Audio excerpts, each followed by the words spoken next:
This had been way back in 2005. I was 18. I was living in Uvalde, Texas, a very low-income city, the kind you'll find sprawled out all over the place in rural Texas when you're not right outside of a city. The closest city to me was San Antonio. I was going to some local community college because that's all my parents could afford for me. One of my best friends from high school, Andrew, moved to San Antonio to go to San Antonio College. He was living in some small apartment a little outside of the city with a roommate. His girlfriend would also often stay with him, since the city's only really an hour and a half away. I would visit him all the time. He invited me this one weekend to come crash for the night, so I took my trusty old 1995 Toyota pickup truck. No, just kidding. The thing was a piece of crap. The gas gauge didn't even work on it. I'd have to always just keep track of when the last time I filled the tank up was, then reset the trip mileage. I took Route 90, which was a straight shot from Uvalde to San Antonio. I was on the road at like 3 p.m. on a Friday, and there was no traffic at all. I got to Andrew at a reasonable time. His girlfriend wouldn't be getting there until tomorrow. So tonight we were going to go out. We stopped at a liquor store and we drank in his apartment for a while with his roommate. Then the three of us went to this dive bar that would kind of look the other way with fake IDs. That was basically our night. We got back to their apartment around 2 a.m. after getting food.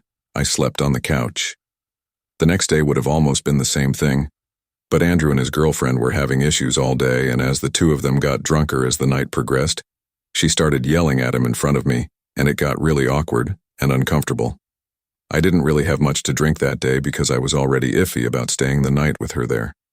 I eventually decided I would just head back home. I said goodbye to everyone and started my journey home. It was very late at night. I went to guess midnight, maybe a little earlier. Route 90 was deserted at this time, so I would fly from my pickup standards, but suddenly the engine started sputtering. I felt my heart completely drop as I realized I forgot to fill up the tank. I slowed down, but it was too late. The engine cut.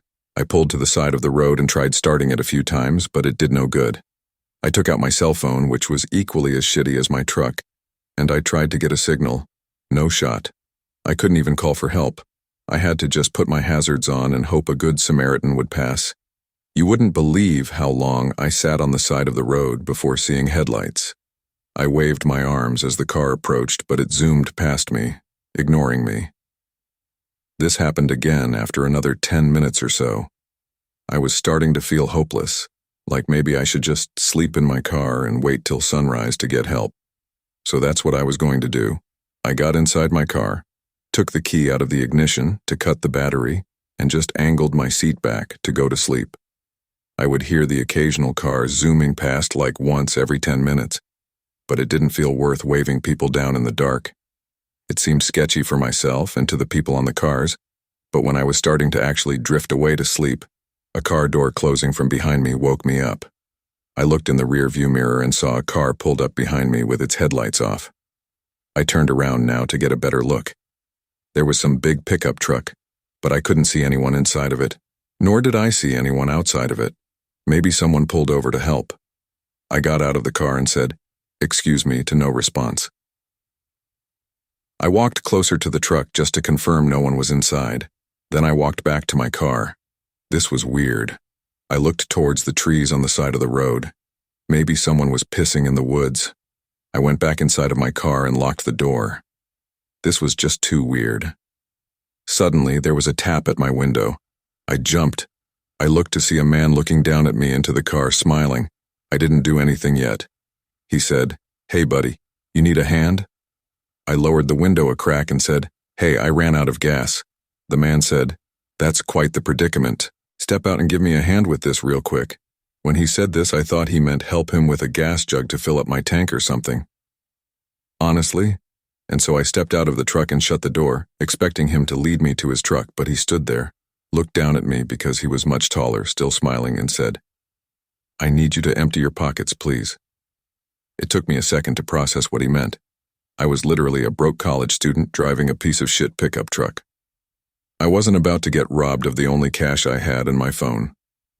I ran for it in the direction of the trees. I'm small, but fast.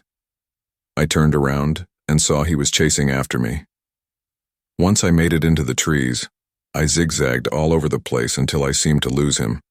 Then I crouched behind a big tree to catch my breath, and I heard him approaching closer. I quieted my breath. I heard him say out loud, "I'll kill you, you piece of shit." I don't know if he was just saying it out loud, out of anger, or if he wanted me to hear it. But I was too scared to move. Even after I heard his footsteps move away, I didn't move. In fact, I stayed in this position the rest of the night, eventually laying behind this big tree. Up until dawn, I went back over to the highway to my truck, and the truck behind me was gone, but my truck's doors were both open. I found that my glove box had been gone through and completely emptied of anything somewhat valuable. My flannel hoodie was also taken, which had something in the pocket, I'm sure. I finally managed to wave down a good Samaritan, and he gave me a ride to the closest gas station. I bought a fuel can, filled it with gas, and the man brought me back to my car where I filled my tank just enough to drive the truck to a gas station to fill up completely. Then I went straight home.